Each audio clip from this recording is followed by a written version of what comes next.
Welcome back to the show. I don't know how to start shows. Tim, give me a beat.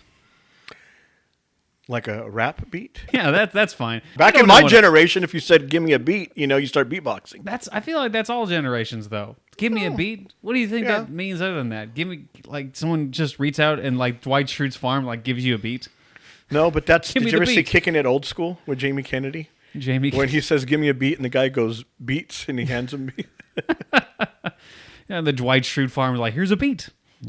All right, well, we have Tim Morrill back on the what's your last name? How do you pronounce your last name? Morale. I always say like Morrill. It's Tim okay, Morrill. But I don't have much morals. So. The moralist. Oh, I was going to call you the moralist of Tim, but clearly that's not the case. Nah. No? Okay. Doesn't fit. Well, Tim is back on the podcast. Thank you for coming back on the podcast, Tim. If you do me... Also, you have the best shirt of everybody today. Yeah, Threat Level Midnight. It's my favorite action. Michael Scarn, one of the best, very underrated action stars, some would say. I agree. And this is the name of my old guild on World of Warcraft. It was Threat Level Midnight. That's got to be a lot of like usernames and passwords and stuff. Oh yeah. Why don't you go ahead and take one for the three people that are watching this show? Okay. All right, so. If it's been very evident in the past and in the last few conversations that I've had with people, I am not a positive person or a person that... I like to complain. I like to complain a lot. It's fun to complain. It's fun to very much complain about a lot of things that happen, and there's a lot of things to complain about. And I complain a lot about Star Wars and the Star Wars sequels and how they didn't understand Star Wars, and there's a bunch of problems that I have with that, and a bunch of people do. A bunch of people have problems with the Star Wars sequels, and for good reason. But today, I do want to be a little optimistic, and I want to acknowledge some of the good things that happened in the Star Wars sequel. So the reason that I want to talk about this is because I watched a documentary about the Rise of Skywalker. And I watched it a few times, but I kind of watched it with a little bit more of an open mind. So it's like, okay, let's watch this with the idea that nobody wanted to make a bad movie. And no one had the idea of like, let's make this the worst Star Wars movie, which I do believe it is the worst Star Wars movie, but... For sure. Well, if you see the amount of work and time and effort that people put into this movie, and like J.J. Abrams and all the people that worked under him, and I don't think any of them thought or wanted this movie to be bad, and I'm sure they worked their freaking face off to make this a great movie. I just don't think the ending result was particularly great, but I do like the fact that there were a lot of people that genuinely had the desire to make this like the ending of the Skywalker saga, and that's what they're continuing like, this is the end of everything, like, oh, that's really cool, and then you watch the movie like, it's still crap. Yeah, I wanted to like it so bad.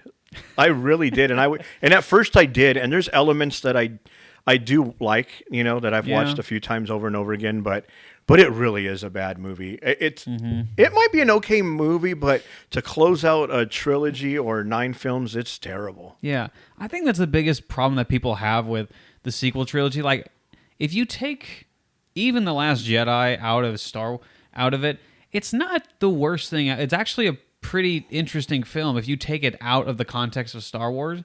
But I feel like that's the issue. Like, you're taking it out of the context of Star Wars, but in the context of Star Wars, if you're trying to make this a trilogy of movies that back to back to back make sense and flow coherently, it doesn't work at all. Because every movie is a reaction to the other movie. The first one is even a reaction to the prequels and how those weren't well received. The next one is a reaction to The Force Awakens and trying to like subvert expectations. And the last one is an apology for Episode 8. So it doesn't work.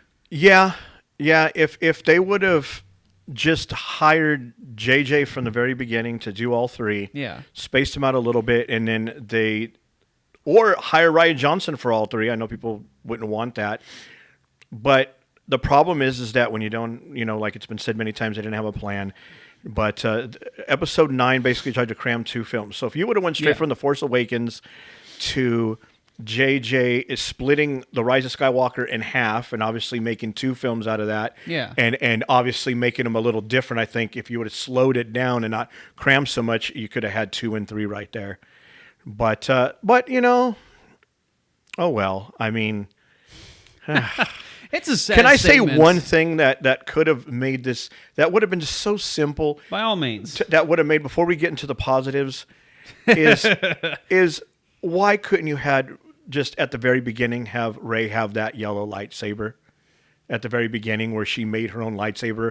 I mean, Rian Johnson sets it up perfect. So she needs to make a new one. Yeah. And then what does he do? Oh, we're just going to glue this together or put a little ring thing. Mm-hmm. It's just that's such a missed opportunity that if you would have saw Rise of Skywalker start and then she whips out a brand new lightsaber and it's yellow, like that itself, you'd been like, oh, that would have been interesting. Like and that's something different. Yeah. You got to wonder like what all these directors, like what J.J. Abrams' reaction was to for episode 8, because it essentially crapped on The Force Awakens, and anything that set up is like, what the heck? I had a story for that. What'd you do? And then Rian Johnson, his reaction to episode 9 is like, what the heck? I had a story reason for that. Yeah. Like when Kylo Ren built his helmet back with that little monkey from Planet of the Apes in his little den, and then he brought that back. Like, I destroyed that for a reason. Why'd you bring that back? Yeah. You kind of wonder what the director's reaction to that was. And I think JJ's thing that he dropped the ball on from The Force Awakens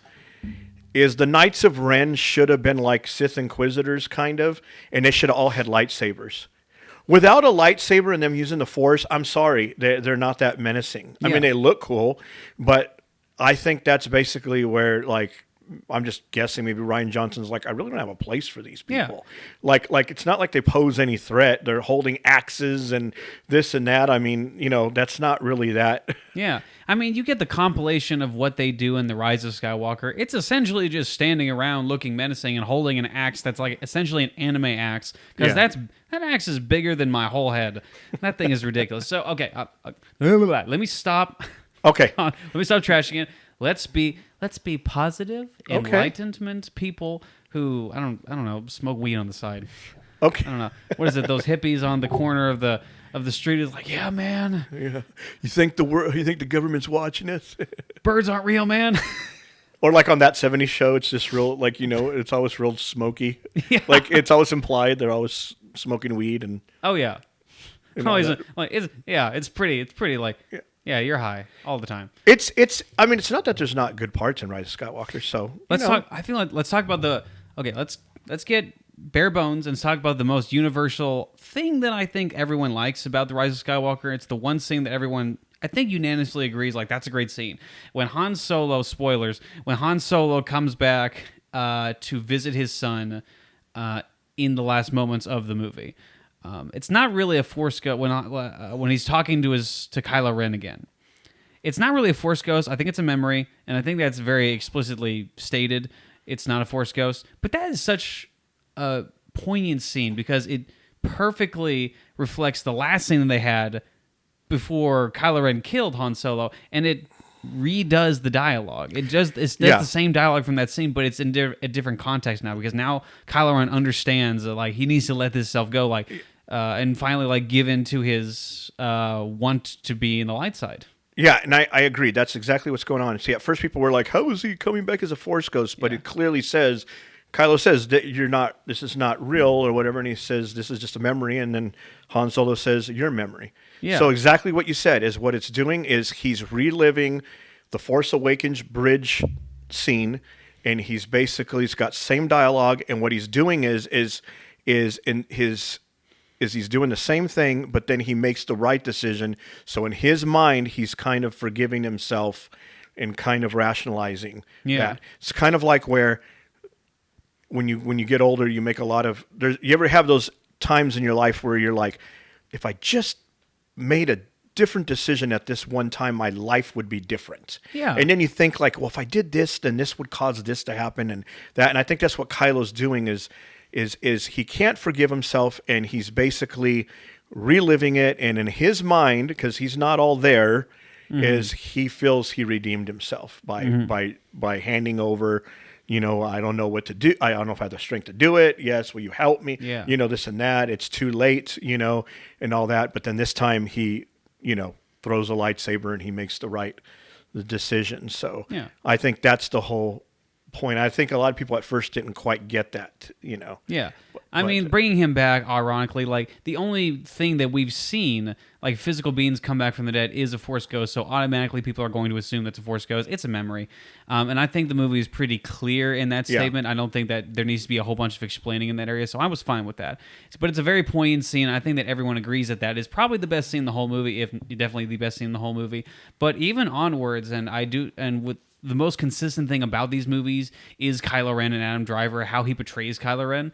And great. I think after that, he portrays Ben Solo completely different than he portrays Kylo Ren. And I think that distinction after that, how he acts as Ben Solo is completely different person than who Kylo Ren was. Yeah, it's like he killed. Yeah. Yeah. So it kind of gives credit to the fact that Darth Vader was a completely different person than Anakin Skywalker in that regard. So I really liked that in his return when he was going to help Rey and save Rey. When he was jumping from that big pillar to the other one, it's such a small moment, but it's delivered so well. When he hits like a big chain and hits it, he's ow. I don't know what it is. That one line is like there's so much charisma automatically in that ow in that. Yeah. It's just oh no, yeah. It's just an ow. Yeah, yeah. So I'll say this. Okay, Revenge of the Sith is my favorite. I 100%. Love Anakin. Anakin's my favorite character, Anakin/Vader. I like how we both agree that Revenge of the Sith is the best. Oh yeah. I'll say that Kylo Ren's turn at that point is a little more convincing than Anakin's turn. I can agree, yeah. A little bit. Not saying that it's better, yeah. But I would just say that I think they got Kylo Ren's turn to the light side to Ben. Actually, they nailed it. Yeah. Really good. So that one's that. I love the fact, and this is another good thing of that part before that, is that they clearly show that Kylo Ren can beat Rey. He had her beat. The only reason why she stabbed him is because, he sees his mom. Yeah. Mom's dying, but he clearly could beat Rey. Which, by the way, what a horrible move the mom played. Like, I know that Carrie Fisher was dead and that they were essentially just using her. They did the best with what they could, and like R.I.P. Carrie Fisher, and she was a great performer and whatever, and not. But what a terrible move from Leia herself is like Ben, come back, and like, oh, hi mom, oh, I get stabbed. Yeah. It's like Olaf's scene in Frozen, like, oh, I've been impaled. Yeah. Like, okay, but not knocking on it. Yeah, we'll be good. Yeah, I'll be positive. I promise. Be good. But I did love that because I never felt that Kylo Ren, even in The Force Awakens, should have been beat. Even though he got shot on the side, I mean, I can understand that, but he should have still been able to handle Rey a lot easier. And so I didn't think that was right. But I do like Rey's character, but I just and I get it because they tried to upplay, how powerful Chewie's blaster is throughout the movie. So he's leaking. I get it, but he still should have been able to just and then with Finn, he shouldn't have been able to do that. But okay, back to Rise. It's like we're going to be positive, I promise. Anyway, that's this terrible thing that I hate about the movie. Okay.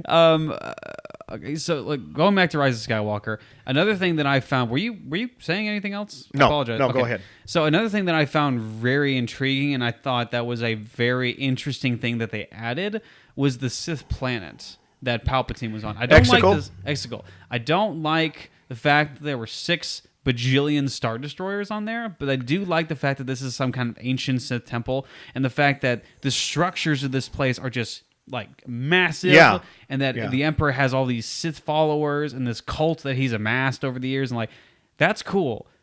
There's not a lot of other cool things about it because the Emperor is like a soggy, wet, like sack of a human being. Were those Sith ghosts or were those followers?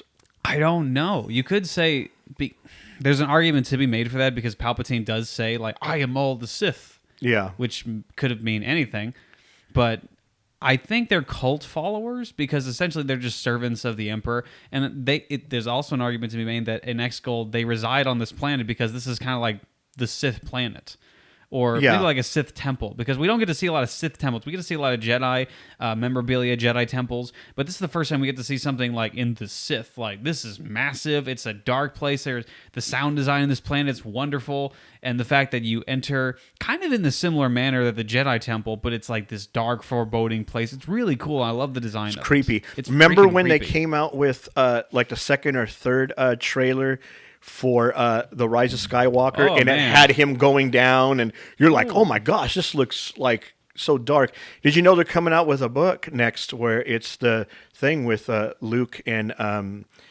Lando going to chasing that Ochi guy? Really? Yeah, I was just hearing about that's a book coming out that that's going to talk about the adventure of him and Lando being chased by Ochi, or them chasing him and going to Exegol and all this crap. So here's my thing. The Emperor is on Exegol, and we assume that he's, however he got there, from the Death Star exploding into a million, however he got there. He got it through the world. See, he didn't finish all Rebels, so you don't know the world between worlds. See, that is stupid. It's actually not bad. It's actually, if you watch it all, Rebels is fantastic. They pulled a Back to the Future in Star Wars. Not necessarily. Kind of, though. No. They went back and saved... And if you didn't, Ahsoka wouldn't be alive. That's so stupid, though. I don't mind it as long as it doesn't get too crazy. My whole thing is... I don't mind it because they can reconcile 7, 8, 9 and make it... So. Okay, well, that's true. I agree with that. But my problem was once you introduce a time travel element in Star Wars, then you break a lot of rules, and then there's just an infinite amount of things you can do. Like Star Trek. Yeah, yes. Like there's nothing that can be set in stone now because you can always go back and change it with time travel. And Star Wars doesn't need that. And I wish that element would just stay in the past and die in a hole. But you can, yeah. But that's how he survived. Okay. That's how he survived, and it's a clone of... And actually, Palpatine, I believe, Rey's father is actually Palpatine of a clone. It's not a kid; it's a clone of him. So it's Sheev Palpatine, but younger. I think so. Okay, interesting. I don't know. I believe that's what I heard. That the final thing was. It's not really Palpatine hooking up and having a kid. It's a clone of Palpatine hooking up, and having a kid. Which is kind of like what Boba Fett is to Jango Fett. Yeah. But I could be wrong. But I believe that's what I heard at the final thing. But he didn't want to be bad, Yeah. So, yeah. Wish they made something about him instead of just like, oh, by the way, we had a... They really like kind of walked past that really quickly in The Rise of Skywalker. Like, yeah, Sheev Palpatine had a kid. Like, hold on. Time out. A lot of things you can explain right here. They had a kid, which means he had sex? Yeah. When did this happen? Did you ever see those videos of how this should end? It's like kind of like a cartoon thing. Yeah, how it should have ended. Did you see the Rise of Skywalker one? I don't remember the Rise of Skywalker that much. Oh, it is hilarious. I need to watch it after this. Let's watch it, because at the end when they reveal in there that, Rey's Palpatine's thing, then you see Ahsoka go, Palpatine got busy? And then, because they're all Force ghosts, and then I think it's Obi-Wan, he's like, I don't want to think about it. Oh, no, what is it? A syndrome from The Incredibles? They got busy. Oh, I haven't seen that forever. It's so good. Yeah. Well, you need to watch that, because it's pretty funny, because they really show a lot of holes in it, but they're in the quicksand, going, and they're like that, and then I think it's Finn or one of them goes, I wish one of us could lift heavy objects with our mind. Huh. And it's so, but there's... I don't think this is a skill that we could have used, because if that wasn't a convenient plot device, they would have died. Yeah. Just saying. But it's good. And it would have been Rey's fault. I'll tell you something that is in Rise of Skywalker that should have been in The Last Jedi. Okay. Or at least it should have mirrored it. Tell me this, and then let's get back into positives, because I have a few more before I keep trashing But this is saying because I think Rise of Skywalker got it right. Oh, okay. Yeah, go on. Go ahead. And The Last Jedi did not.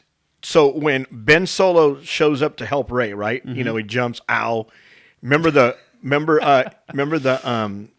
Knights of Ren come? Yeah. They're kind of kicking his ass, and then she finally gives him the lightsaber, and he kills him easily. Oh yeah. Right, like he's like kills him, and then he comes to help Rey, and then Rey's fighting the guards, and Rey's like easily, deflecting stuff like nothing, right?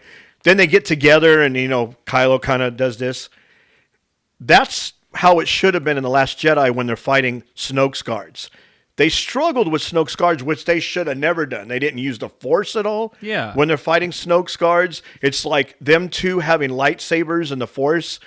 Like, they should have never struggled, especially him being a Skywalker. Yeah. He should have mowed them down with his anger, with that, and Rey should have been able to, at least hold her own to a certain degree. Very much. But they made it where like these karate guys or whatever with, samurai guys can sit there and hang with them. Belt. But not once did he lift them up with the force, throw them, not do anything, choke them or anything. It's like, they're getting the better of him. And it should have been exactly the way the Rise of Skywalker. They should have handled those guys easily. Yeah.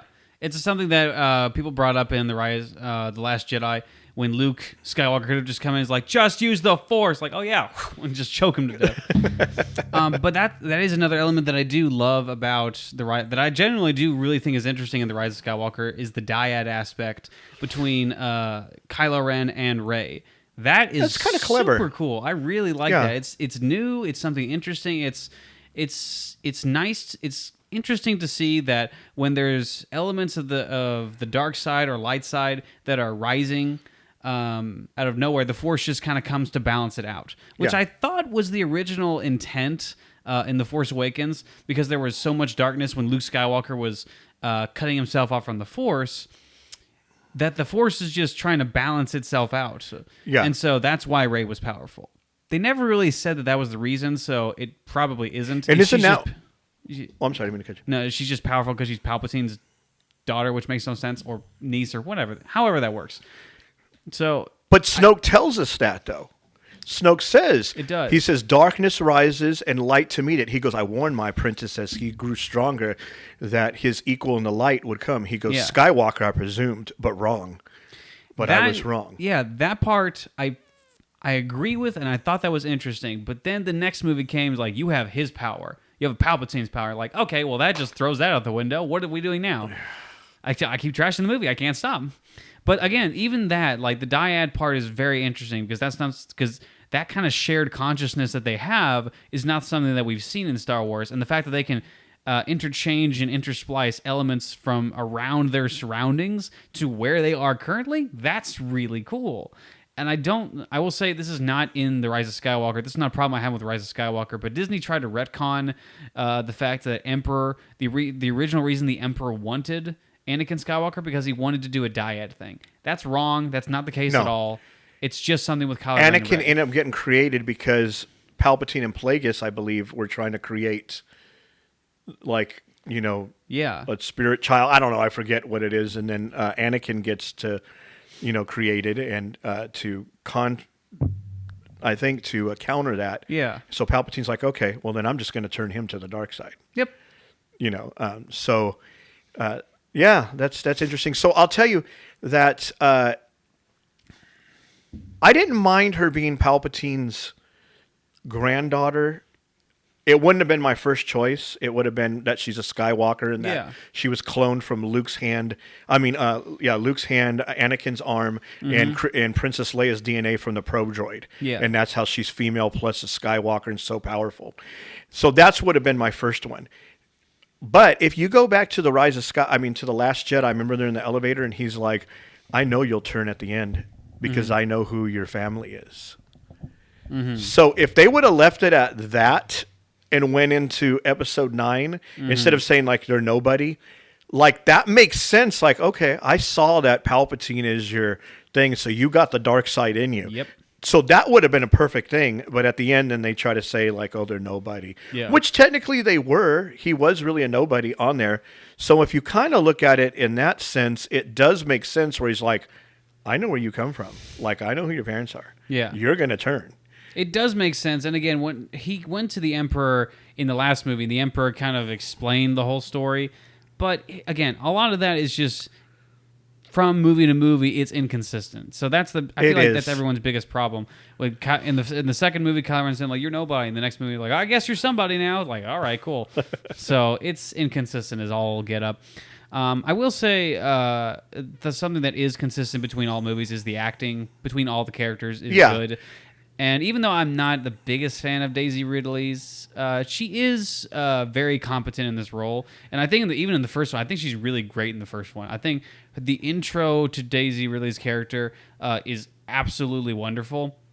And the fact that it's all told for visuals, she doesn't say a word, and she's just kind of living in her own environment, being a scrap farmer or whatever the hee-haw she is, and the down and dirty lifestyle that she lives, that's great. And that it's all told. Like I also love Rey's theme. It's a great it's a great theme. song. Oh, Yeah. I love that. Yeah. And like even the ending, for as god-awful as that last line is, like, Rey Skywalker. And like, that's terrible. But the fact that she goes back to Luke's home and just kind of observes everything, like, and they play her theme, it's very nostalgic, and I'm really into it. Just like that meme that's out there, she should have been like Rey Skywalker, and then Dwight should have came out and says, "Identity theft is not a joke, Rey."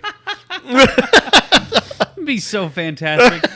No. When she's burying the Skywalker saber in the sand, Anakin's Force Joseph comes out of nowhere, is like, "Get that out of there!" Yeah, it's sand. Sand is coarse and rough and irritating, gets everywhere. That's funny. It's so great.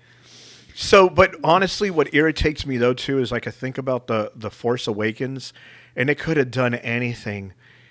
And even though the Force Awakens was fun and it did its job, it's basically what it did, what Rocky 2, what Creed 1 did, what Ghostbusters Afterlife did, is it just repackaged the thing to get you excited.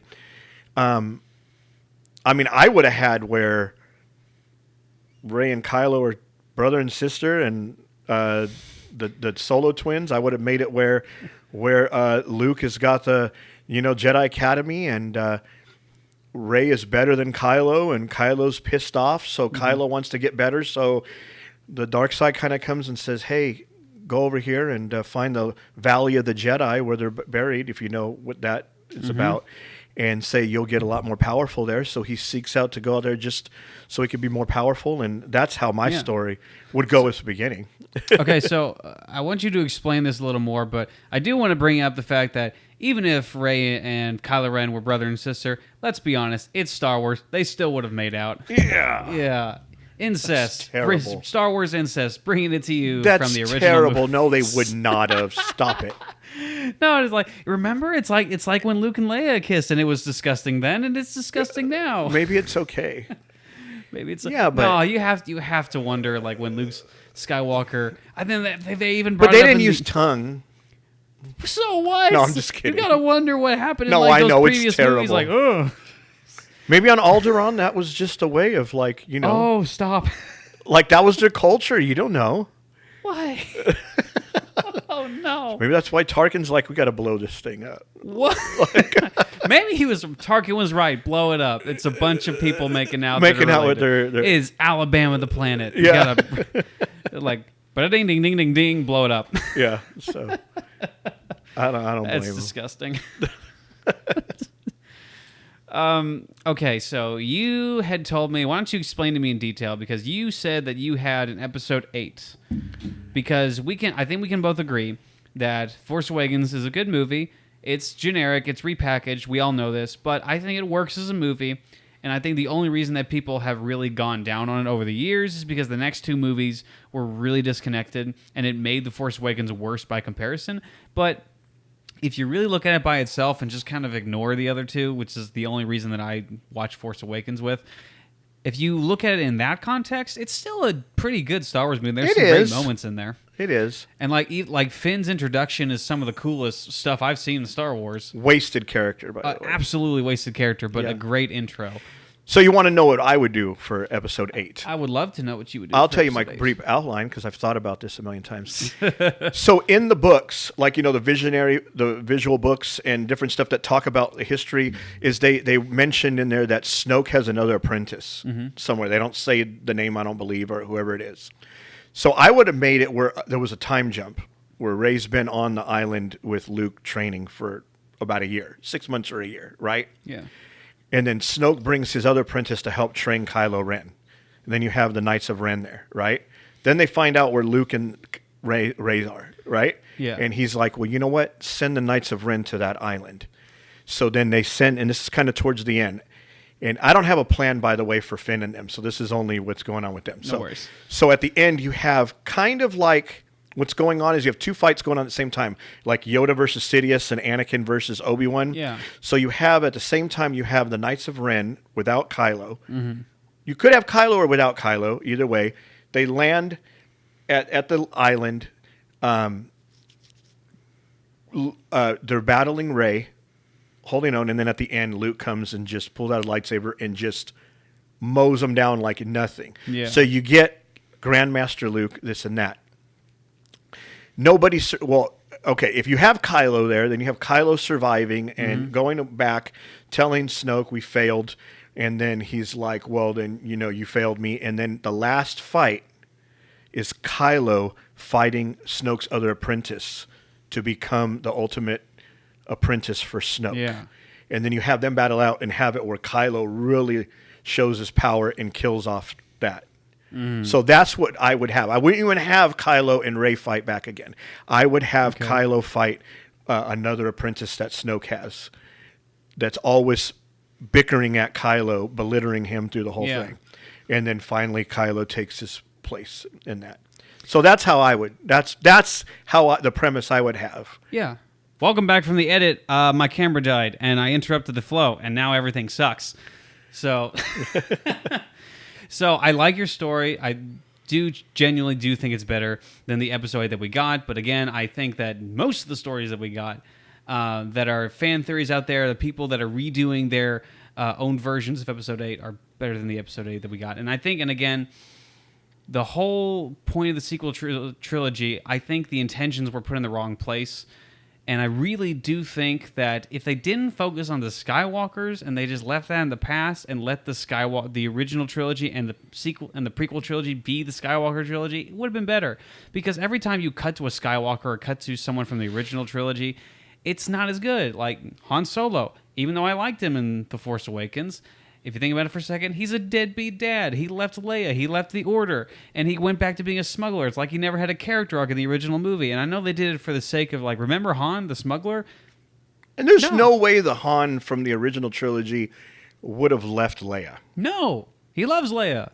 Yeah. And so that was entirely for nostalgia bait, but an unintentional betrayal of his character. Everyone knows what they did with Luke Skywalker. Everyone's defense of The Last Jedi is like it subverted expectations. Doesn't mean it's good. Doesn't mean it's good for the story. And Leia, like, she could have been a Jedi Master and as well as a leader, but she's kind of the same thing that she was in the original trilogy. Then she never reached her potential either. So no one really reached their potential. We never got to see Grandmaster Luke. We never got to see Admiral or General Solo. And we never got to see Queen or Jedi Master Leia. We never got to see those stories that if you think about it, like the story arcs that were left off from Return of the Jedi could have led to, if you're not going to directly focus on them, then just have it a completely different trilogy and have Rey be her own person, have Finn be his own person, have Kylo Ren be his own person. Or if you want to make a Descendants, fine.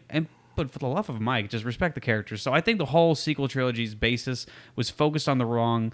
And I think their focus was making new characters and replacing the old characters. And Han Solo, Luke, and Leia all died in their individual movies to be replaced by these characters. And I don't think that was the point. It kills their legacy. Yeah. Yeah. So when you hear in when you hear in The Force Awakens and Rey and them meet Han Solo and they said, yeah. And he says, well, people that knew him most thought he went looking for the Last Jedi temple. Yeah. So the way I took that is that it was like he was looking for something. Mm-hmm. He was going back to the beginning and seeing either a mystery or something that maybe the Jedi forgot about, or an old ways. Like maybe he's going there to see what went wrong. Like where did the Jedi over the years deviate from the original? Kind of like, I'm not trying to compare it to Christianity, but it's kind of like if we do that plenty of times on the show anyway. Yeah. So kind of like, if you go back to the early church fathers, like, well, what did they believe, and to, now, and how did things deviate or something like that if you're studying history. But that's the way I took it, is that he went there for a purpose, not to just hide out. Because it doesn't make sense is that he goes to hide out, but then people know where he went, but he went somewhere where nobody's supposed to know. Somehow R2-D2 or whatever has half of a map. I mean, what is that? And then Rise of Skywalker, like going back to that, with all that, like I felt like it was a combination of a Star Wars movie, Indiana Jones, and the Goonies. And what I mean by that is that, you have obviously Star Wars, then you have Indiana Jones where they're looking for the artifacts, right? The holocrons, which are cool. Yeah. Then you have the Goonies where like she's holding up the dagger and it's aligning with this and that, and it's like, come on, like what? How does that make sense? Like the thing explodes, and then it just lands there, and somehow someone makes a knife out of rubble to match up with the rubble. It's not eroded. People haven't gone down there and like dug up for scraps and taken everything down or destroyed it. Like, why would it still match up? And what was the point of that? Like, it's so stupid. Like, it's just weird, But I kept expecting like, "Hey, you guys!" in the background. Ray is like, "There's the mark. Hey, you guys!" Yeah. And then Short Round comes out of nowhere with like a gadget. Like, let's go. You call him Dr. Jones. Dr. Jones. That would have been funny. He's in a movie as a Short Round. Is he? Everywhere, all the time, everything at once. Something. It's like a multiverse movie. But I didn't know that he was in it. He's in a movie, but it's cool and stuff. So in the Temple of Doom at the beginning, when before they get on the plane, if you look and it says the club that they're at. I mean the club. It says Obi-Wan. Really? On Temple of Doom, yeah. Look it up. That's fantastic. When you see it, when they're chasing in the car, it says Club Obi-Wan. My man Spielberg, Don to George Lucas. They did that a lot. Like, what is it in the prequel? I think it was Phantom Menace. They had a bunch of ETs down below. Oh, yeah.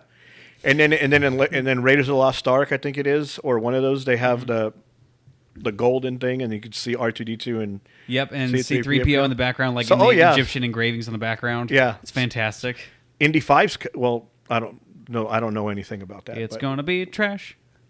Probably from all the rumors that I'm hearing. Yeah. Probably. Yeah. But so Rise of Skywalker had its moments, and the sequel trilogy did have its moments. I enjoyed them probably as individual films. It's just, I think the problem is we know what they could have been. Yeah. We've all seen the original script. What is it that Colin Trevorrow made about, and like that's so epic and so well. Like the image of Hux like impaling himself with Mace Windu's lightsaber, and while the battle is going on in the background on freaking Coruscant, and like Rey with a double-bladed lightsaber fighting Kylo Ren blind. That's amazing. Hey, do you think it's possible that Mace Windu survived, and we see him in Obi-Wan series, and we see you see him to go, and he tries to fight Vader, and Vader just like whoops the crap out of him. That I never even thought of that. Oh my gosh! Like you know what I mean? I'm just saying. Here's the thing, man. Mace Windu every single time is like saying like I survived. That's like right. He is intent like I freaking survived. Yeah. And for a while I was like yeah whatever. And I do like Mace Windu, but they have wasted potential of not bringing him back. I liked Mace Windu, and I like Samuel L. Jackson. It's just he's Samuel L. Jackson. It's hard to take it serious because he's like the king of the certain word that I can't say on this podcast. Anakin, can you hand me my lightsaber? Which one is it? The one that says "bad mother freaker." That's the one. I feel like he would write that on his lightsaber. The reason like he has a purple lightsaber, it's not for any reason in canon. It's because he said to George Lucas, like, I want a purple lightsaber. Yeah. I want to get a purple lightsaber. But in canon, it's because he uses Vapad, which is a dark side thing. But that would be funny. It says bad motherfreaker. No, but I would love to see him come back. I really would. So did you ever did you read the book of Revenge of the Sith? Yeah. Remember when Anakin's like saying, this is not fair, like I'm not Grant the Rank of Master? Mm-hmm. And in the book, when he says, take a seat, Skywalker, Anakin says in his mind, he says, maybe I'll take yours. Your seat, yeah. That's pretty awesome. Anakin Skywalker, those two never got along. No. And I would love... I blame Mace on that one, though. He was kind of a jerk. He was kind of a butthole. He was a jerk to Anakin. And though I do like Mace Windu, he's a great character. He was essentially like a lot of what he did was wrong. A lot of what the Jedi did in the prequels was wrong. Completely. Like remember in Phantom Menace, we was like, I don't know if the Sith could have returned without us knowing. It's like, dude, they're back. They're back. Yeah. Y'all are clearly cut off from the Force. Yeah. So, yeah. Yeah. But I do like Mace Windu, and I do think the fact that they denied him the rank of Jedi, and then years later, if Mace Windu comes back and fights Darth Vader.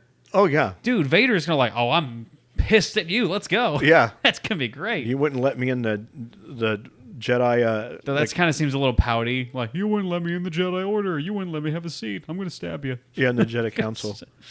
But in the book, it explains it better because he wants to become a master so he can have access to the Jedi archives so that only masters to save Padme. I thought that would have explained it better. Yeah. You know. And I think in some ways you can still say that that is the way that I think was originally happening in Revenge of the Sith. That's the way I took it. Yeah. That he wanted to become more powerful so he could save Padme, but the Jedi weren't allowing him to do it, and the only person that was allowing him to do it was the Sith Lord. So he said, okay, I'm at least going to take the angle to where I can save my wife. Yeah.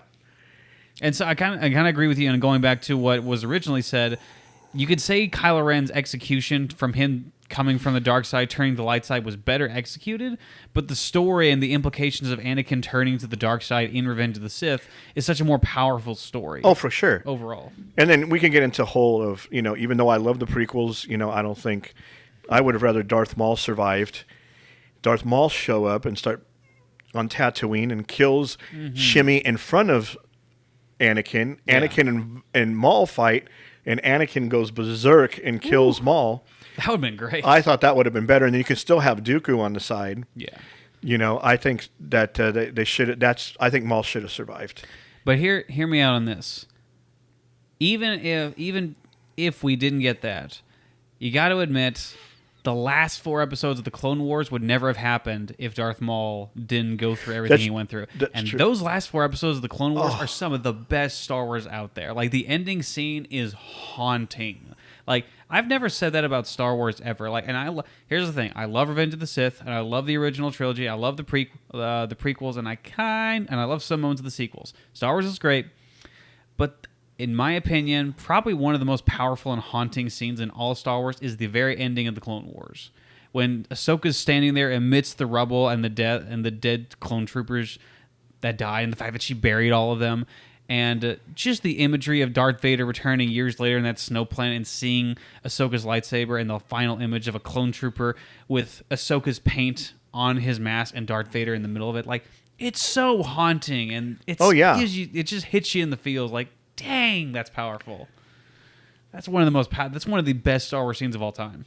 I agree. That was really good. You know what's amazing, though, is normally when there's a character in Star Wars or a movie, and fans hate it, it's very hard to switch for them to start loving it. Yeah. It's just like for someone like to just, that would be like if, people hated Jar Jar Binks and then all of a sudden at the end he's a favorite character. People hated Ahsoka when she first came out. She's one of the top favorite characters of all time now. Oh, she's wonderful. And I love her character.